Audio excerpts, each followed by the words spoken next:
Aromatic എല്ലാ മാന്യ ശ്രോതാക്കൾക്കും വേഗം വരുന്ന കർത്താവായ യേശു ക്രിസ്തുവിന്റെ തിരുനാമത്തിലെ വന്ദനത്തെയും സ്വാഗതത്തെയും അറിയിക്കുന്നു. അനുഗ്രഹീതവും മനോഹരമായ നല്ല നിമിഷങ്ങൾക്കായി, നല്ല ദിവസത്തിനായി ഞാൻ കർത്താവിന് സ്തോത്രം ചെയ്യുന്നു. ഇന്ന് അരോമാ ടിവിയുടെ പ്രേക്ഷകരോടൊപ്പം ഒരു വ്യത്യസ്ത സാക്ഷ്യവും ജീവിതത്തിലെ അനുഭവങ്ങളുമായി നമ്മോടൊപ്പം ഇന്ന് പങ്കുചേരുന്നത് സിസ്റ്റർ കവിതയാണ്. തൻ്റെ ജീവിതാനുഭവങ്ങൾ പ്രേക്ഷകരെ ഏവരും ശ്രദ്ധയോടെ, പ്രാർത്ഥനയോടെ, സ്കിപ്പ് ചെയ്യാതെ അവസാനം വരെ കാണുകയും കേൾക്കുകയും ചെയ്യാം. തൻ്റെ ജീവിതത്തിലുള്ളതായ പ്രേക്ഷകരോട് പങ്കുവയ്ക്കാൻ ആഗ്രഹിക്കുന്ന കാര്യങ്ങൾ നമുക്ക് ഏവർക്ക് ശ്രദ്ധിച്ച് കേൾക്കാം. നാം എല്ലാവരും പ്രാർത്ഥനയിലായിരിക്കുമ്പോൾ പ്രിയ സിസ്റ്റർ കവിതയെ തികഞ്ഞ സ്നേഹത്തോടും ആദരവോടും കൂടി പ്രേക്ഷകരോടൊപ്പം സമയം ചെലവഴിക്കുന്നതിനായിട്ട് ഞങ്ങൾ സ്വാഗതം ചെയ്തു. ദൈവനാമത്തിന് മഹത്വം ഉണ്ടാകട്ടെ. ഈ അരോമ TV ചാനലിലൂടെ എന്റെ കർത്താവ് എന്നെ വഴി നടത്തിയതായ വലിയ വിധങ്ങളെ പ്രസ്താവിക്കുവാൻ എനിക്ക് ദൈവം തന്ന വിലയേറിയ ഭാഗ്യത്തിന് ഞാൻ ദൈവത്തിന് നന്ദി പറയുന്നു. അതിനോടൊപ്പം തന്നെ എനിക്ക് ഇപ്രകാരം ഒരു അവസരം ഒരുക്കി തന്ന പ്രിയ കർത്തൃദാസൻ ഡാനിയൽ ജോൺ പാസ്റ്ററിന് എന്റെ സ്നേഹവന്ദനത്തെയും എന്റെ നന്ദിയും അറിയിക്കുന്നു. എന്റെ പേര് കവിത. ഞാൻ തിരുവനന്തപുരം ജില്ലയിൽ കളത്തുകാൽ എന്ന് പറയുന്ന ദേശത്താണ് ജനിച്ചു വളർത്തപ്പെട്ടത്. എന്റെ ബാല്യകാല അനുഭവങ്ങൾ എന്ന് പറഞ്ഞാൽ എന്റെ പിതാവിന്റെ പേര് വിൽസൺ എന്നാണ്. എന്റെ മാതാവിന്റെ പേര് പ്രഭ എന്നാണ്. എനിക്കൊരു സഹോദരിയുണ്ട്. എനിക്കൊരു മകനുണ്ട്. എന്റെ പിതാവ് 3 വർഷങ്ങൾക്ക് മുൻപ് ഈ ലോകത്തിൽ നിന്ന് മാറ്റപ്പെട്ടു. എന്റെ മാതാവ് 4.5 മാസം മുൻപ് ഈ ലോകത്തിൽ നിന്ന് മാറ്റപ്പെട്ടു. ഞാനും എന്റെ മകനും അടങ്ങുന്നതാണ് ഞങ്ങളുടെ കുടുംബം. എന്റെ കുട്ടിക്കാല അനുഭവങ്ങൾ വെക്കുകയാണെങ്കിൽ, ഞാൻ എന്റെ കുട്ടിക്കാലത്ത് എന്റെ വീടിനടുത്തുള്ള ഒരു ഭവനത്തിൽ ഞാൻ കളിക്കുവാൻ പോകുമായിരുന്നു. അത് ഒരു സത്യത്തിലും ആത്മാവിലും ആരാധിക്കുന്ന ഒരു കുടുംബമായിരുന്നു. ഞാനൊരു ദിവസം അവിടെ കടന്നുപോയപ്പോൾ അവിടെ ഉപവാസ പ്രാർത്ഥന കഴിഞ്ഞ സമയമായിരുന്നു. ഞാൻ അവിടെ പോയപ്പോൾ അവിടെ എന്നെ കണ്ട ദൈവദാസൻ ഇപ്രകാരം പറയുകയുണ്ടായി: ഈ മകളെ കർത്താവിന്റെ വേലയ്ക്ക് കർത്താവ് കണ്ടിരിക്കുന്നതാണ്. ഈ കുഞ്ഞിന് വേണ്ടി നമ്മൾക്ക് ഒന്ന് പ്രാർത്ഥിക്കണം എന്ന് പറഞ്ഞിട്ട്, എന്റെ വളരെ ചെറിയ പ്രായമാണ്. ആ പ്രായത്തിൽ അവിടെ ഉണ്ടായിരുന്ന സഭാജനങ്ങളും കർത്തൃദാസന്മാരും കൂടെ ചേർന്നിട്ട് എന്നെ മധ്യത്തിൽ നിർത്തിയിട്ട് അവരെല്ലാവരും ചേർന്ന് എന്നെ അനുഗ്രഹിച്ചു പ്രാർത്ഥിക്കുവാൻ ഇടയായി. അന്ന് കർത്താവിന്റെ വേല എന്ന് പറഞ്ഞാൽ എന്തെന്നോ ഒന്നും എനിക്ക് അറിയില്ലായിരുന്നു. പക്ഷേ എന്റെ അമ്മയുടെ ഉദരത്തിൽ ഞാൻ ഉരുകാകുന്നതിന് മുന്നമേ എന്നെ അറിഞ്ഞ എന്റെ സ്വർഗത്തിലെ ദൈവം ആ കുട്ടിക്കാലത്ത് തന്നെ എന്നെ വിളിച്ചു വേർതിരിക്കുവാൻ ഇടയായി. അതിനുശേഷം ഞാനൊരു നാമധേയ ക്രിസ്ത്യാനിയാണെങ്കിലും ഒരു ക്രിസ്ത്യാനിയായി ജീവിക്കുവാനൊന്നും ഞാൻ ആഗ്രഹിച്ചിരുന്നില്ല. ഞാൻ എന്റെ കൂട്ടുകാർക്കൊപ്പം അമ്പലത്തിൽ പോവുകയും വലിയ പൊട്ട് തൊടുകയും അമ്പലത്തില് ചന്ദനക്കുറിയൊക്കെ ഇടുകയും അങ്ങനെ വളരെ ഒരുങ്ങി അങ്ങനെ ചമഞ്ഞു നടക്കുന്ന ഒരു അനുഭവത്തിലൂടെ ആയിരുന്നു ഞാൻ കടന്നുപോയത്. ആ സമയത്ത് ഞങ്ങളുടെ ഭവനത്തിന് അടുത്തായിട്ട് ഒരു ദൈവദാസൻ വന്ന് താമസിക്കുകയുണ്ടായി. എല്ലാ വർഷവും ആ കർത്തൃദാസൻ അവിടെ കൺവെൻഷൻ വെക്കുമായിരുന്നു. ഈ കൺവെൻഷനിലെ കർത്തൃദാസൻ പറയുന്ന അന്യഭാഷ ഞാൻ അത് കാണാതെ പഠിച്ചിട്ട് എന്റെ വീട്ടിലെ, എന്റെ ഭവനത്തില് എന്റെ ബന്ധുക്കളൊക്കെ വരുമ്പോൾ അവരോടൊക്കെ ഇത് പറയുകയും ഞങ്ങൾ എല്ലാവരും കൂടെ ചേർന്ന് ആസ്വദിച്ച് ചിരിക്കുകയും പെന്തക്കോസ്തുകാരെ കളിയാക്കുകയും ചെയ്യുന്ന ഒരു അനുഭവത്തിലൂടെയാണ് എന്റെ ബാല്യകാലവും യൗവനകാലവും കടന്നുപോയത്. അങ്ങനെ ആയിരിക്കുന്ന ഒരു സമയത്ത് എന്റെ സഹോദരൻ, എന്റെ ഏറ്റവും മൂത്ത സഹോദരൻ, എന്റെ സഹോദരനും ഭാര്യയും എന്റെ പപ്പയോട് വന്ന് പറഞ്ഞു, ഞങ്ങള് നാമധേയ ക്രിസ്ത്യാനികളായിരിക്കുമ്പോൾ തന്നെ അവർ വന്ന് പറഞ്ഞത്, നിങ്ങൾ ഇത് മാറി നിങ്ങൾ സത്യത്തിലും ആത്മാവിലും ആരാധിക്കുന്ന കൂട്ടായ്മയിൽ കടന്നു വരണം. കാരണം പെൺമക്കളുടെ ഭാവിയെ തകർക്കുവാൻ തക്കവണ്ണം സാത്താൻ ചില പദ്ധതികൾ ഇട്ടിട്ടുണ്ട് എന്ന് പറഞ്ഞു. എന്നാൽ പെന്തക്കോസ്തുകാരോട് വളരെ ഒരു പരിഹാസ മനോഭാവമായിരുന്നത് കൊണ്ട് തന്നെ ഞങ്ങൾ ആരും, എന്റെ മാതാപിതാക്കൾ ആരും അത് മുഖവിലേക്ക് എടുത്തില്ല. ചില നാളുകൾ കഴിഞ്ഞപ്പോൾ എന്റെ വിവാഹം നടന്നു. വിവാഹം നടന്നത് ശരിക്കും അതൊരു എന്റെ ബാല്യകാലത്തിൽ 18 വയസ്സായപ്പോൾ ചില ഒരു ചതി പോലെ ചില കാര്യങ്ങളൊക്കെ പറഞ്ഞു പേടിപ്പിക്കുന്ന രീതിയിലൊക്കെ പറഞ്ഞു. അദ്ദേഹത്തിന്റെ വിവാഹം എൻഗേജ്മെന്റ് കഴിഞ്ഞതാണ്. അപ്പോൾ അത് എന്നെ പറ്റി അദ്ദേഹത്തെയും ചേർത്ത് അവിടെ കഥകൾ പറഞ്ഞതിന്റെ പേരിലാണ് അത് മുടങ്ങിയത്. അതുകൊണ്ട് മോളെ എനിക്ക് തന്നെ വിവാഹം കഴിക്കണം, ഇല്ലെങ്കിൽ മോൾ എന്നെ വിവാഹം കഴിച്ചില്ലെങ്കിൽ മോള് മറ്റൊരു കുടുംബത്ത് പോകുമ്പോൾ അവിടെ ഈ പറഞ്ഞ ആൾക്കാർ അവിടെ ചെന്ന് ഈ കഥകൾ പറയുമ്പോൾ മോളുടെ കുടുംബ ജീവിതം തകരും, ഇങ്ങനെയൊക്കെയും പറഞ്ഞ് എന്നെ പേടിപ്പിച്ചു. ഒന്നും അറിഞ്ഞൂടാത്ത പ്രായത്തിൽ പുള്ളി പറയുന്നതാണ്, അദ്ദേഹം പറയുന്നതാണ് ശരിയെന്നൊക്കെ ഞാൻ തെറ്റിദ്ധരിച്ചു. അങ്ങനെ ഞാൻ ആ വിവാഹത്തിലേക്ക് കടന്നു.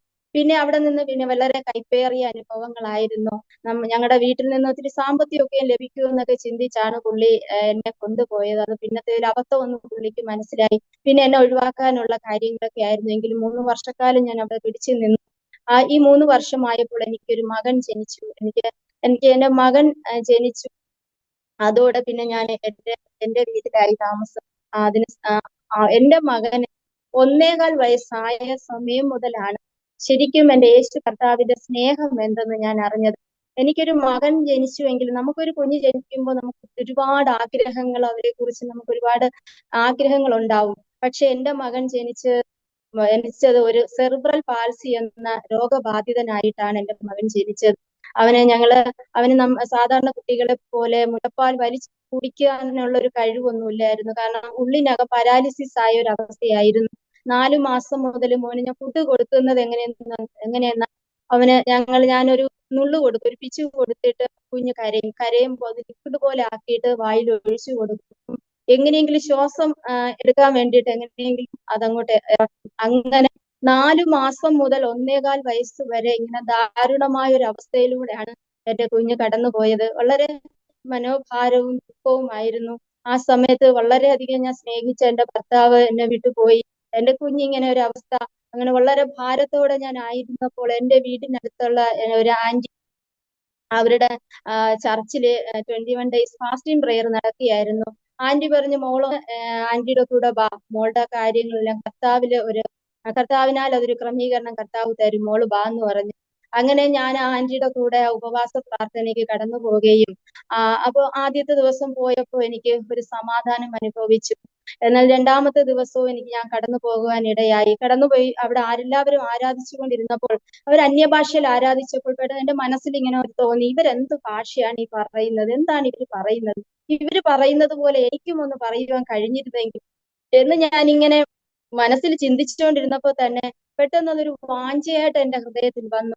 കർത്തൃദാസൻ എന്റെ അടുക്കൽ വന്ന് എന്റെ തലയിൽ കൈ വെച്ചിട്ട് പ്രാപിച്ചോ എന്ന് പറഞ്ഞു. പെട്ടെന്ന് വലിയൊരു ശക്തി എന്റെ മേൽ വന്നു. ഞാൻ വലിയ സ്പീഡിൽ ഞാൻ കൈയടിച്ചു. എന്റെ വായിൽ നിന്ന് എന്തൊക്കെയോ ഭാഷകൾ പുറത്തു വന്നു. ഞാൻ അങ്ങനെ അന്യഭാഷ അടയാളത്തോടെ, ശരിക്കും പറഞ്ഞാൽ കർത്താവ് വലിയൊരു സാക്ഷ്യമാണ് എനിക്ക് അന്ന് തന്നത്. എന്റെ കുഞ്ഞുനാളില് ഒരു കർത്തൃദാസൻ പറഞ്ഞിരുന്ന അന്യഭാഷ കാണാതെ പഠിച്ച് പറഞ്ഞ് എല്ലാവരോടും അതൊരു തമാശയായിട്ട് പറഞ്ഞിരുന്ന എന്നെ ആ ഒരു അന്യഭാഷ അടയാളത്തോടെ തന്നെ കർത്താവ് രക്ഷയുടെ അനുഭവത്തിലേക്ക് കൊണ്ടുവന്നു എന്നൊരു വലിയൊരു സാക്ഷ്യം കർത്താവ് എനിക്ക് ആ ദിവസം എനിക്ക് തന്നു. അങ്ങനെ ആ അന്യഭാഷ അടയാളം ഞാൻ പ്രാപിച്ചപ്പോൾ എനിക്ക് വലിയൊരു ആനന്ദവും സന്തോഷവും. നമ്മുടെ ജീവിതത്തിൽ ഇനി എന്തൊക്കെ സമൃദ്ധിയില് എന്തൊക്കെ സന്തോഷത്തിൽ നമ്മൾ നിന്നാലും ലഭിക്കാത്ത അത്ര വലിയൊരു ആനന്ദം എന്റെ ഹൃദയത്തിൽ ഉണ്ടായി. അത് കഴിഞ്ഞിട്ട് കർത്തദാസൻ പറഞ്ഞു, അത് 2007 ഞാൻ അന്യഭാഷ അടയാളത്തോടെ ഞാൻ അഭിഷേകം പ്രാപിക്കുന്നത്. 31-ാം തീയതി സ്നാനമുണ്ടെന്ന് പറഞ്ഞു. അപ്പൊ ഞാൻ വീട്ടിൽ വന്ന് പറഞ്ഞു, എനിക്കൊരു വെള്ള ചുരിദാർ വേണം, എനിക്ക് സ്നാനപ്പെടണം എന്ന് പറഞ്ഞു. അങ്ങനെ എന്റെ സന്തോഷവും എന്റെ സമാധാനവും കണ്ടിട്ട് എന്റെ പപ്പയും അമ്മയും അതിനൊക്കെ സമ്മതിച്ചു. അവരെനിക്ക് ഡ്രസ്സ് വാങ്ങി തന്നു. അങ്ങനെ ഡിസംബർ മാസം 31-ാം തീയതി എന്റെ കർത്താവിന്റെ ജനനത്തിൽ എനിക്ക് സാക്ഷീകരിപ്പാൻ കർത്താവ് വലിയൊരു ഭാഗ്യം തന്നു. അതിനുശേഷം ഈ ഈ ഒരു അഭിഷേകം പ്രാപിച്ചപ്പോൾ ഞാൻ അനുഭവിച്ചതായ ആ ഒരു ആനന്ദം, അതിൽ നിന്ന് എനിക്ക് വിട്ടുമാറാൻ ഒരിക്കലും എനിക്ക് മനസ്സ് വന്നില്ല. ഞാൻ ചർച്ചിലെ ഉപവാസ പ്രാർത്ഥനകൾക്കും എല്ലാ ഞായറാഴ്ചയും ഞാൻ പങ്കെടുക്കുവാൻ തുടങ്ങി. അങ്ങനെ എന്റെ ചർച്ചിൽ ആദ്യമായി 7 ദിവസത്തെ ഉപവാസ പ്രാർത്ഥനയിൽ ഞാൻ ആദ്യമായി 7 ദിവസം ഞാൻ ഉപവസിച്ചു. 7 ദിവസം ഉപവസിച്ച ആ സമയത്ത് എനിക്ക് 2 രോഗസൗഖ്യം എന്റെ കർത്താവ് തന്നു. അതായത് എന്റെ ശരീരത്തിൽ എനിക്ക് ഒരു വലിയൊരു ബുദ്ധിമുട്ടുണ്ടായിരുന്നു. അപ്പൊ എന്റെ മോന് ട്രീറ്റ്മെന്റ് ചെയ്യാൻ വന്നതായ ഒരു വൈദ്യരുണ്ടായിരുന്നു. പുള്ളി ചില ലക്ഷണങ്ങളൊക്കെ ചോദിച്ചിട്ട് പറഞ്ഞു, ഇത് യൂട്രസിൽ ക്യാൻസറിന്റെ ഒരു ആരംഭമാണ്, അത് മോള് വിഷമിക്കണ്ട, അത് അങ്കിൾ ഒരു ലേഹ്യം തരാം, അത് കഴിച്ചാൽ മതി, മാറുമെന്ന്. പക്ഷെ ആ പ്രായത്തില് 21-22 വയസ്സ് പ്രായമാണ്. ആ പ്രായത്തില് മരുന്നൊന്നും കഴിക്കാനുള്ള ഒരു മടിയൊക്കെ കൊണ്ട് ഞാൻ അത് കഴിച്ചില്ല. പക്ഷെ ഈ ബുദ്ധിമുട്ട് എനിക്ക് വന്നപ്പോൾ എനിക്ക് ഭാരമായി തോന്നി. പക്ഷെ കർത്തൃദാസൻ എന്റെ തലയിൽ കൈ വെച്ചിട്ട് ഇപ്രകാരം പറഞ്ഞു, ഈ ശരീരത്തിൽ ക്യാൻസർ ഇട്ട് വ്യാപരിക്കുന്ന വ്യാപാരമേ വിട്ടുമാറുന്നു. അന്ന് എനിക്ക് ആ രോഗത്തിന് എനിക്ക് സൗഖ്യം ലഭിച്ചു. അത് ദൈവത്തിന്റെ കൃപയാൽ ഇന്നുവരെയും ആ സൗഖ്യത്തോടെ ആയിരിക്കുന്നു. ആ ഉപവാസ പ്രാർത്ഥനയിൽ തന്നെ എനിക്ക് തൈറോയിഡിന്റെ ഒരു ബുദ്ധിമുട്ട് ഉണ്ടായിരുന്നു. എന്റെ കർത്താവ് പ്രകാരം തന്നെ ആ തൈറോയിഡിന്റെ ബുദ്ധിമുട്ട് എന്റെ ശരീരത്തിൽ നിന്ന് മാറ്റുവാൻ ഇടയായി. അപ്പോൾ ഞാൻ മനസ്സിലാക്കി, ഞാൻ അറിഞ്ഞ ഈ ക്രിസ്തു ഇത് രോഗസൗഖ്യം തരുന്ന ദൈവമാണെന്ന് എനിക്ക് മനസ്സിലായി. അങ്ങനെ ഞാൻ എന്റെ കുഞ്ഞിന് വേണ്ടി ശക്തമായി പ്രാർത്ഥിക്കാൻ തുടങ്ങി. എന്റെ കുഞ്ഞ് ജനിച്ചു, ഒരു മനുഷ്യരൂപമായി ജനിച്ചുവെങ്കിലും ഒരു മനുഷ്യന്റേതായ ആ ഒരു രീതികളൊന്നും മോനില്ലായിരുന്നു. ചലനങ്ങൾ, കാരണം അവന് 2.25 വരെ അവൻ കൈകാലുകൾ അനക്കുക മാത്രമേ ചെയ്യുകയുള്ളായിരുന്നു. എന്റെ മോൻ ഒരു ചെരുപ്പിട്ടൊന്ന് കാണാൻ വേണ്ടിയിട്ട് ഞങ്ങൾ കൊതിച്ചിട്ടുണ്ട്. കാരണം കാൽപാദമൊക്കെയും നിവർന്നിരുന്നത് കാരണം ചെരുപ്പിട്ടാൽ അത് ഊരി വീണു പോകുമായിരുന്നു. അവന് കണ്ണിന് കാഴ്ച വളരെ കുറവാണ്. കാരണം നല്ല വെളുത്ത സ്ഥലത്തോട്ട് നോക്കും, നല്ല ഇരുട്ടുള്ള സ്ഥലത്തോട്ട് നോക്കും. അത്രയ്ക്ക് അവന് കാഴ്ച മങ്ങിയ ഒരു അവസ്ഥയായിരുന്നു. ബുദ്ധി ഇല്ലായിരുന്നു. ഞാൻ ഓരോ പ്രാവശ്യവും ഞാൻ ഉപവസിക്കുകയും പ്രാർത്ഥിക്കുകയും ചെയ്യുമ്പോൾ എന്റെ കുഞ്ഞിന് കർത്താവ് ബുദ്ധി കൊടുത്തു. എന്റെ കുഞ്ഞിന് ഓരോരോ മാറ്റങ്ങൾ, കുഞ്ഞിന്റെ കാഴ്ചയ്ക്ക് ഒത്തിരി മാറ്റങ്ങൾ കൊടുത്തു. അങ്ങനെ വന്നപ്പോഴത്തേക്കും, അങ്ങനെ ആദ്യമായി 2008 ഞങ്ങളുടെ സഭയിൽ 21 ദിവസത്തെ ഉപവാസ പ്രാർത്ഥന ക്രമീകരിച്ചപ്പോൾ കൃപയാൽ ദൈവദാസനോട് സഭയോടും കൂടെ ചേർന്ന് ഞാനും 21 ദിവസം ഉപവസിക്കുവാൻ ഇടയായി. അന്ന് 17ാമത്തെ ദിവസം 2.25 വയസ്സുള്ള എന്റെ മകൻ എല്ലാവർക്കും കൈയെടുത്ത് പ്രൈസ് ദി ലോർഡ് കൊടുത്തു. അന്നു മുതൽ എന്റെ മകൻ കയ്യിൽ പേന പിടിക്കാൻ, അങ്ങനെ ഓരോന്ന് ഹോൾഡ് ചെയ്യാൻ തുടങ്ങി. അന്ന് എനിക്ക് വലിയ അറിവൊന്നുമില്ല, എങ്കിലും ദൈവസന്നിധി ഇങ്ങനെ ഒരു വലിയൊരു പ്രാർത്ഥന ഞാൻ പ്രാർത്ഥിച്ചു. കർത്താവെ, സൃഷ്ടികർത്താവിന് സൃഷ്ടിയുടെ ഏത് കുറവും പോക്കുവാൻ കഴിവുണ്ടെന്ന് ഞാൻ അറിയുന്നു അപ്പച്ച. മരുന്നിനാലല്ല, വൈദ്യനാലല്ല, എന്റെ യഹോവയാൽ സംഭവിച്ചു എന്നൊരു സാക്ഷ്യം എന്റെ കുഞ്ഞിന്റെ മേൽ അങ്ങോട്ട് തരുമാറാകണമേ എന്ന് ഞാൻ പ്രാർത്ഥിച്ചു. അന്നു മുതൽ അത്ഭുതകരമാണെന്ന് പറയട്ടെ, ഞാൻ മാത്രം രക്ഷയുടെ അനുഭവത്തിലായതുകൊണ്ട് മറ്റു ലോകപരമായിട്ടുള്ള ഓരോ ട്രീറ്റ്മെന്റിനൊക്കെ എന്റെ മകനെ കൊണ്ടുപോകും. എന്നാൽ അങ്ങനെ കൊണ്ടുപോകുമ്പോൾ കർത്താവ് കൊടുക്കുന്ന മാറ്റം എന്റെ മോനിൽ നിന്ന് മാറിപ്പോകും. അങ്ങനെ, പക്ഷെ എനിക്ക് എന്റെ വീട്ടുകാരോട് എതിർത്തൊന്നും ചെയ്യാനും കഴിയുകയില്ല. അങ്ങനെ ഒരു അവസ്ഥയിലായിരുന്നു. അങ്ങനെ എന്റെ മകനെ ഒരു ട്രീറ്റ്മെന്റിന് വേണ്ടിയിട്ട് 3 വയസ്സിൽ ഒരു ട്രിവാൻഡ്രം നൃത്താലയം എന്ന് പറയുന്ന ഒരു ഹോസ്പിറ്റലിൽ കൊണ്ടുപോയി. അവിടെ വെച്ച് എന്റെ മകന് ഫിറ്റ്സ് വരുവാനിടയായി. ഫിറ്റ്സ് വന്ന് ഞങ്ങൾ വളരെയധികം ഭാരപ്പെട്ടു. ആഴ്ചയിൽ 3-4 ദിവസം ഫിറ്റ്സ് വരും. ഫിറ്റ്സ് വന്ന് ആംബുലൻസിൽ എടുത്തുകൊണ്ട് മെഡിക്കൽ കോളേജ് ഹോസ്പിറ്റലിൽ ICUലാണ് മോനെ കൊണ്ടു കയറുന്നത്. അങ്ങനെ വളരെ വളരെ വളരെ ഞങ്ങൾ വിഷമിച്ചു. ആ സമയം എന്റെ മകന് 5 വയസ്സ് വരെ യൂറിൻ കൺട്രോൾ ഇല്ലായിരുന്നു. അവന് യൂറിൻ പോകുന്നത് പറയാൻ അറിയില്ലായിരുന്നു. ഞങ്ങൾ സ്ലഗ്ഗിയാണ് ഉപയോഗിച്ചുകൊണ്ടിരുന്നത്. അപ്പോ ഞങ്ങൾ ഈ ഫിറ്റ്സ് വന്നുകൊണ്ടിരുന്നു, ഞങ്ങൾ മരുന്ന് കൊടുത്തുകൊണ്ടിരിക്കുന്നു, ഫിറ്റ്സ് വന്നുകൊണ്ടിരിക്കുന്നു. അങ്ങനെ ഞങ്ങൾ ഹോസ്പിറ്റലിൽ മാറ്റി ട്രിവാൻഡ്രം ഗോകുലം മെഡിക്കൽ കോളേജിൽ കാണിച്ചു. അവിടെ നിന്ന് ഞങ്ങൾക്ക് ഒരു മെഡിസിൻ തന്നു. ആ മരുന്ന് കൊടുത്ത സമയത്ത് എന്റെ മകൻ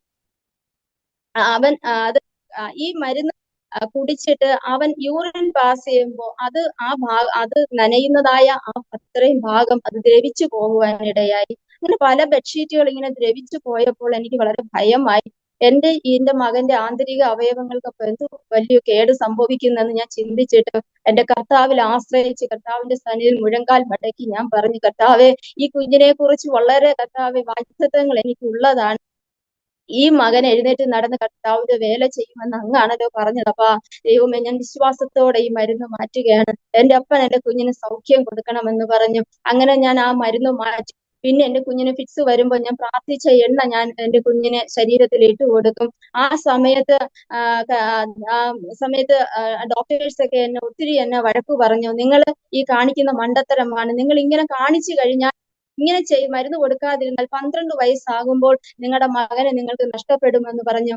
കർത്താവിന്റെ കൃപയാൽ എന്റെ കുഞ്ഞിന് 13 വയസ്സായപ്പോൾ ഞാൻ വളരെ നല്ലൊരു സ്തോത്ര പ്രാർത്ഥന വെച്ച് എന്റെ ദൈവത്തെ ഞാൻ മഹത്വപ്പെടുത്തി. ഞങ്ങളായിരിക്കുന്ന സമയത്ത് എനിക്ക് എന്റെ കർത്താവിന്റെ വേല ചെയ്യണം, വളരെ അങ്ങനെ ആഗ്രഹമാണ്. പക്ഷെ എന്ത് ചെയ്യണം, എങ്ങനെ ചെയ്യണം ഒന്നും എനിക്കറിയില്ല. അപ്പൊ ഞങ്ങള് ദാസിയും ഒരിക്കല് ഞാൻ കർത്തൃദാസിന്റെ വീട്ടിൽ പോയി പ്രാർത്ഥിക്കും. ഒരാഴ്ചയിൽ അവർ എന്റെ വീട്ടിൽ വന്ന് പ്രാർത്ഥിക്കും. ഞങ്ങളിങ്ങനെ പ്രാർത്ഥിച്ചു കൊണ്ടിരിക്കുമ്പോ എന്റെ മകന്റെ ഈ യൂറിൻ പോകുന്ന വിഷയമായിട്ട് ഞങ്ങൾ ഒരു ബന്ധു വീട്ടിൽ പോയപ്പോൾ അവർ ബെഡ് എടുത്ത് മാറ്റിയെന്ന് വേറൊരു ചേച്ചി എന്റെ വീട്ടിൽ വിളിച്ച് പറയുവാനിടയായി. നിങ്ങൾ അവിടെ നിന്ന് കൊണ്ടുപോകരുതേ. അപ്പൊ ഞങ്ങൾക്ക് അങ്ങനെ നിന്നയുടെ ഒരു അനുഭവമായിരുന്നു.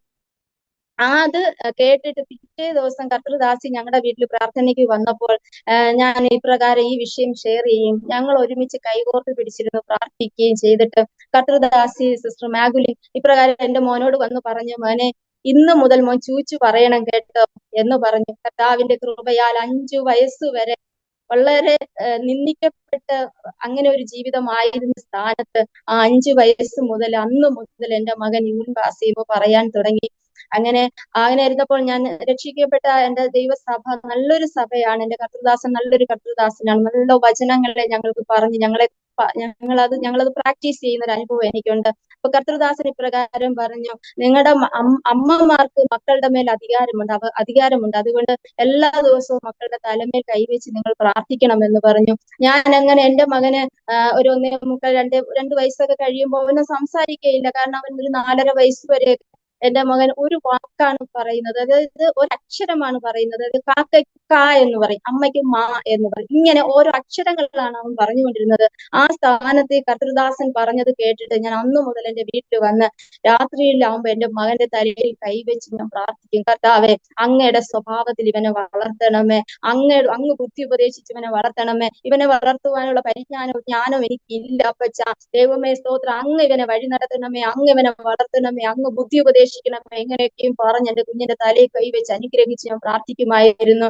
എന്നാൽ ഏകദേശം 4-4.5 വയസ്സായപ്പോ മുതല് എന്റെ മകൻ സംസാരിച്ചു തുടങ്ങി. ഇപ്പോഴും അവൻ സ്ഫുടതയില്ല എങ്കിലും അവൻ സംസാരിച്ചു തുടങ്ങിയപ്പോൾ ഞങ്ങൾക്കെല്ലാം വളരെ ആശ്ചര്യമായിരുന്നു. കാരണം അവന്റെ പെരുമാറ്റം രീതികൾ, കാരണം കുടുംബത്തിൽ വളരെ പക്വതയുള്ള ഒരാള് പെരുമാറുന്നത് പോലെ, അതുപോലെ തന്നെ പല കാര്യങ്ങളും ഞങ്ങളെ ഇങ്ങോട്ട് അവൻ ഉപദേശിക്കുവാൻ തുടങ്ങി. അപ്പൊ ഞാൻ പലപ്പോഴും ചോദിക്കും, മക്കളോട് ഇത് ആരിങ്ങനെ പറഞ്ഞു തന്നു? ഞങ്ങളിപ്പോഴും കളിയാക്കും, നീ എവിടെയോ രാത്രി ഞങ്ങൾ അറിയാതെ ട്യൂഷന് പോകുന്നുണ്ടെന്നൊക്കെ ഞങ്ങൾ പറഞ്ഞ് കളിയാക്കാറുണ്ട്. കാരണം അതുപോലെ ഇങ്ങോട്ട് ഞങ്ങളെ വലിയ പക്വതയോട് അവർ ഓരോ കാര്യങ്ങൾ സംസാരിക്കും. ഇപ്പൊ പറയും, അമ്മ യേശുപ്പച്ചൻ എനിക്ക് പറഞ്ഞു തന്നമ്മ, യേശുപ്പൻ എന്നോട് പറഞ്ഞമ്മ എന്നവൻ പറയും. അത്രയ്ക്ക് കർത്താവിനോട് ചേർന്ന് നിന്ന്, അതായത് ജീവിതത്തിൽ പ്രതികൂല സാഹചര്യങ്ങൾ എത്ര വന്നിട്ടും കർത്താവിനോട് ചേർന്ന് നിന്നപ്പോൾ ഉണ്ടായ ആ ഒരു ആനന്ദവും സന്തോഷവും, ആ ഒരു സാക്ഷ്യ ജീവിതവും കർത്താവ് എനിക്ക് തന്നു. അതാണ് എനിക്ക് ഈ അരോമ ടിവിയുടെ പ്രേക്ഷകരോട് വിളിച്ചു പറയുവാനുള്ളത്. എനിക്ക് കർത്താവിന്റെ വേല ചെയ്യണമെന്നുള്ള വളരെ ആഗ്രഹത്തോടെ എന്റെ കുടുംബ വീട്ടില് ഒരു പ്രയറൊക്കെ തുടങ്ങി ഞങ്ങൾ പ്രാർത്ഥിച്ചു. പക്ഷെ ആ സമയത്തൊക്കെ ഒത്തിരി രോഗാവസ്ഥകൾ എന്റെ ശരീരത്തെ പിടികൂടുവാനിടയായി. ഡോക്ടേഴ്സ് ഓരോ രോഗാവസ്ഥയിലും ഓരോന്ന് പറയുമ്പോഴത്തേക്ക് ഞാൻ ഇങ്ങനെ സങ്കടപ്പെട്ടു. കാരണം എനിക്ക് ഭർത്താവില്ല, എന്റെ പപ്പ എനിക്ക് ആഹാരം തരുന്നുണ്ട്, എന്റെ മോനെ നന്നായിട്ട് നോക്കുന്നുണ്ട്. ഇനി ഓരോ ഹോസ്പിറ്റലിലും കൂടെ എന്റെ പപ്പയെ കൊണ്ട് കയറ്റി ഇങ്ങനെ കൊണ്ട് നടന്ന് എന്റെ പപ്പയെ കഷ്ടപ്പെടുത്തണമല്ലോ യേശോപ്പച്ച, അങ്ങ് എനിക്ക് സൗഖ്യം തന്നേ പറ്റൂ എന്ന് പറഞ്ഞിട്ട് ഒരു വലിയൊരു രോഗാവസ്ഥയിൽ ഡോക്ടർ പറഞ്ഞു 5 മാസത്തിനകം നിങ്ങളുടെ യൂട്രസ് സംബന്ധമായിട്ട് ഒരു വിഷയം ഡോക്ടർ പറഞ്ഞു.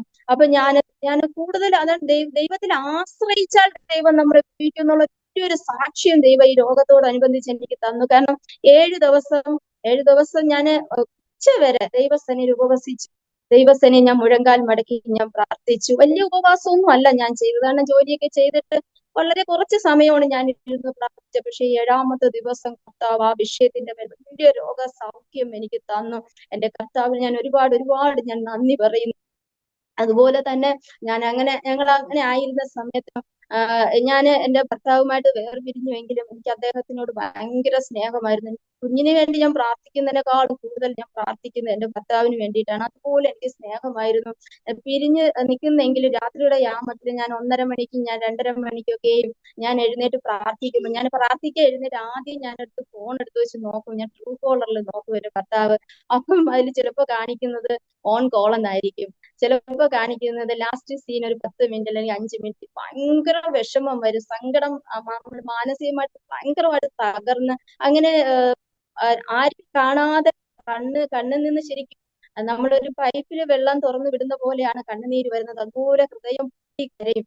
അപ്പോ ഞാൻ പുള്ളിയോടൊന്നും പറയാൻ പറ്റില്ല, നമ്മളെ തിരിച്ച് ഓരോന്ന് പറഞ്ഞ് അധിക്ഷേപിച്ച് നമ്മളെ, അതുകൊണ്ട് അങ്ങോട്ട് ഞാൻ ഒന്നും പറയാൻ പോകുകയില്ല. ആ സമയത്ത് ഞാൻ ആ രാത്രിയിൽ സങ്കടം സഹിക്കാൻ വയ്യാതെ ഞാനൊരു പ്രാർത്ഥനാലയത്തിൽ വിളിച്ച് ഞാൻ ഫോൺ ചെയ്തു ആ സിസ്റ്ററോട് പറഞ്ഞു, സിസ്റ്റർ ഇങ്ങനെയാണ്, ഇതിൽ നിന്നൊരു മാറ്റം എന്റെ ഭർത്താവിന് വരാൻ വേണ്ടി പ്രാർത്ഥിക്കണമെന്ന് പറഞ്ഞു. പക്ഷെ ആ സിസ്റ്റർ എനിക്ക് വേണ്ടി ഒന്ന് പ്രാർത്ഥിച്ചത്, കർത്താവേ ഈ സിസ്റ്ററിന് പിടിച്ചു നിൽക്കുവാൻ ഒരു കൃപ ദൈവം കൊടുക്കണമേ എന്ന് പറഞ്ഞ് എനിക്ക് വേണ്ടി പ്രാർത്ഥിച്ചു. എന്റെ ഭർത്താവിനൊരു മാറ്റം വരാനല്ല പ്രാർത്ഥിച്ചത്, എനിക്ക് പിടിച്ചു നിൽക്കാൻ ഒരു കൃപ തരണമേ എന്ന് പ്രാർത്ഥിച്ചു. അത് കഴിഞ്ഞിട്ട് പിന്നെയും കുറച്ച് ദിവസം കഴിഞ്ഞിട്ട് ഇതുപോലെ എനിക്ക് പിന്നെയും സഹിക്കാൻ പറ്റുന്നില്ല. ഞാൻ അങ്ങനെ വേറൊരു പ്രാർത്ഥനാലയത്തിൽ ഞാൻ രാത്രിയിൽ വിളിച്ചു. അപ്പോഴും ആ സിസ്റ്റർ എടുത്ത് ആ ഫോൺ എടുത്ത് പ്രാർത്ഥിച്ചപ്പോഴും ഇതേ വാക്ക് തന്നെ പറഞ്ഞ് എനിക്ക് വേണ്ടി പ്രാർത്ഥിച്ചു. അപ്പോഴെനിക്ക് മനസ്സിലായി ഇത് കർത്താവ് എനിക്ക് വേണ്ടി വെച്ചേക്കുന്നതാണെന്ന് എനിക്ക് മനസ്സിലായി. അങ്ങനെ ഞാൻ അന്ന് മുതൽ അപ്പൊ എനിക്ക് മനസ്സിലായി ഇത് കർത്താവിനൊരു മാറ്റമല്ല, എന്റെ കർത്താവ് ഇശായി ശപിച്ചപ്പോൾ ദാവീദ് രാജാവ് പറഞ്ഞത്, എന്നെ ശപിക്കുവാൻ ഇവനെ ഇപ്പൊ കർത്താവാക്കിയിരിക്കുന്നു. അതുപോലെ ആണ് കർത്താവ്. എനിക്ക് മനസ്സിലായി, എന്നെ ഇപ്പൊ ഇങ്ങനെ ഒരു വേദനയിലൂടെ കൊണ്ടുപോകാൻ എന്റെ കർത്താവിനെ ദൈവം ഇങ്ങനെ ആക്കിയിരിക്കുന്നു, എന്റെ മുന്നിൽ നിർത്തിയിരിക്കുന്നു എന്ന് എനിക്ക് മനസ്സിലായിട്ട് ഞാൻ അന്ന് മുതൽ എനിക്ക് ഈ ഹൃദയം തകർന്നുള്ള വേദന കൊണ്ട് ഞാൻ ഈ ഫോണിൽ കൈവച്ചിട്ട് ഞാൻ ഇപ്രകാരം ഞാൻ പ്രാർത്ഥിക്കുമായിരുന്നു. എന്റെ കർത്താവേ, ഈ ഹൃദയം പൊട്ടി ഞാൻ ഇന്ന് കരയുന്ന ഈ കണ്ണുനീര് കർത്താവേ, അങ്ങയുടെ കൃപ എന്നിൽ പെരുകുന്നതിന് കാരണമാക്കി മാറ്റണമേ. കർത്താവേ സ്തോത്രം, അങ്ങയുടെ വേലയ്ക്ക് വേണ്ടി എന്നെ ഉപയോഗിക്കണമേ. ഇതെല്ലാം എന്റെ ഹൃദയത്തിൽ നിന്ന് മാറ്റി തരണമേ എന്ന് ഞാൻ പ്രാർത്ഥിക്കുമായിരുന്നു. എന്നാൽ പിന്നത്തേതിൽ ചില വർഷങ്ങൾ കഴിഞ്ഞപ്പോൾ ഇങ്ങനെയുള്ള അനുഭവങ്ങളോ ആ വ്യക്തിയുടെ ഇങ്ങനെയുള്ള സ്വഭാവങ്ങളോ എന്റെ ഹൃദയത്തെ ഒന്ന് തൊടുക പോലും ചെയ്യാതെ സകലതും ചപ്പന്നും ചവറൊന്നും എണ്ണി കളയുവാൻ എന്റെ ഹൃദയത്തിന് ദൈവം ഒരു പ്രാപ്തി തന്നു. അത് മാത്രമല്ല എന്റെ കർത്താവ് എന്നോട് ചെയ്തത്, ഞാൻ അതിനുശേഷം ഞാൻ കുടുംബ ബന്ധങ്ങൾക്ക് വേണ്ടി പ്രാർത്ഥിക്കുമ്പോൾ, ചില കുഞ്ഞുങ്ങളോടൊക്കെ ഞാൻ സംസാരിക്കുമ്പോൾ, വളരെ അവരുടെ സംസാരിക്കുമ്പോൾ തന്നെ അവരുടെ വിഷയങ്ങൾക്ക് കർത്താവ് സൗഖ്യം അയക്കുകയും അവരുടെ ഹൃദയത്തിന് സൗഖ്യം അയക്കുകയും അവരുടെ വിഷയങ്ങൾക്ക് കർത്താവ് മറുപടി അയക്കുകയും ചെയ്തുകൊണ്ടിരിക്കുന്നു. അപ്പോൾ എനിക്ക് മനസ്സിലായി, കർത്താവെ, ആ വേദനയിലൂടെ കർത്താവ് എന്നെ കടത്തി വിട്ടത് സ്വർഗത്തിന്റെ ദൈവമേ, അതെത്ര വലിയ നന്മയ്ക്കായിരുന്നെന്ന് എനിക്ക് മനസ്സിലായി. അങ്ങനെ ഞങ്ങളുടെ കുടുംബ ഭവനത്തിൽ നിന്ന് ഞങ്ങൾ മാറേണ്ട ഒരു സാഹചര്യം വന്നു. അവിടെ നിന്ന് മാറി ഞങ്ങൾ ഒരു വാടക ഭവനം, ഞങ്ങൾക്ക് ചില പ്രതികൂല അവസ്ഥകൾ വന്നപ്പോൾ ഞങ്ങൾ ഒരു വാടക ഭവനം നോക്കി. ഒരുപാട് വാടക ഭവനമൊക്കെ നോക്കിയപ്പോൾ ഞാനൊരു ഭവനം ചെന്ന് നോക്കിയപ്പോൾ നല്ല വലിയൊരു ഹാള് കണ്ടു. കർത്താവ്, എന്റെ ആഗ്രഹങ്ങൾ ഇവിടെ കുടുംബ വീട്ടിൽ ഞാൻ പ്രെയർ നടത്തുമ്പോൾ എന്റെ പപ്പയും അമ്മയും ഭയങ്കര എതിർപ്പാണ്. കാരണം അതിവൃത്തിയാല് ഇവളുടെ ജീവിതം ഇങ്ങനെ കളയുന്നു, അങ്ങനെയൊക്കെ അവർക്കൊരു ടെൻഷൻ കൊണ്ട് വളരെ എതിർപ്പായിരുന്നു. എന്നാൽ ആ വാടക ഭവനം ഞാൻ ചെന്ന് നോക്കിയപ്പോഴത്തേക്കും വലിയ ഹാള് കണ്ടപ്പോ എനിക്ക് വളരെ സന്തോഷം തോന്നി. കർത്താവെ, ഇവിടെ ഒരു പ്രെയർ എനിക്ക് വെക്കാമല്ലോ എന്ന് ഞാൻ സന്തോഷത്തോടെ. പക്ഷെ 6000 രൂപ വാടക. അപ്പൊ എങ്ങനെ വാടക കൊടുക്കുമെന്നൊന്നും എനിക്ക് അറിയില്ല. ഞാൻ എന്റെ ഭവനത്തിൽ പ്രയർ തുടങ്ങിയ കർത്താവ് എനിക്ക് സാക്ഷ്യം തന്നിട്ടുണ്ട്. ഒരു 600 രൂപ കർത്താവ് എന്റെ പേഴ്സിൽ നേരിട്ട് എനിക്ക് വെച്ച് തന്ന ഒരു അനുഭവ സാക്ഷ്യം എനിക്കുണ്ട്. അപ്പൊ ഞാൻ ആ ഭവനത്തിൽ ആ കോമ്പൗണ്ടിൽ നിന്ന് ഇപ്രകാരം പ്രാർത്ഥിച്ച്, കർത്താവ്, 600 രൂപ നേരിട്ട് എന്റെ പേഴ്സിൽ വെച്ച് തന്ന എന്റെ സ്വർഗത്തിലെ ദൈവം 6000 രൂപയ്ക്ക് എനിക്ക് വിശ്വസ്തനെന്ന് ഞാൻ അറിയുന്നപ്പാ എന്ന് പറഞ്ഞ് ഞാൻ ആ ഭവനത്തിൽ ഞാൻ അഡ്വാൻസ് കൊടുത്ത് ഇവിടെ താമസിക്കുവാൻ തുടങ്ങി. ആ ഭവനത്തില് താമസിച്ചപ്പോ തന്നെ കർത്താവ് എന്നോട് സംസാരിച്ചു. കെരീത്തിലെ വെള്ളം വെച്ചപ്പോൾ എലിയാവിന് സരഭാത്തിലെ വിധവയുടെ അടുക്കൽ വഴി തുറന്നതുപോലത്തെ അനുഭവത്തിലൂടെ നിന്നെ ഇവിടെ നടത്തുമെന്ന്. അതുപോലെ എന്റെ സ്വർഗത്തിലെ ദൈവം ആ ഭവനത്തിൽ എന്നെ വഴി നടത്തുവാൻ തുടങ്ങി. എന്റെ കുഞ്ഞിനെ കർത്താവ് ചില ദൈവ കൃപകളായൊക്കെ നിറയ്ക്കുവാൻ തുടങ്ങി. ഒരു മോശയ്ക്ക് ഒരു അഹരോൻ എന്ന പോലെ കർത്താവ് എന്റെ മകന് വേണ്ടി ഉപയോഗിച്ചു. അവൻ പലരോടും ഫോൺ വിളിച്ച് പലർക്കും ഫോണിലൂടെ പ്രാർത്ഥിക്കുവാനും ദൈവാലോചനകൾ പറയുവാനും, ദൈവാലോചനകളൊക്കെ പറയുമ്പോൾ അവൻ സ്ഫുടതയില്ലാത്തതുകൊണ്ട് എല്ലാം അവർക്ക് മനസ്സിലാകുകയില്ല.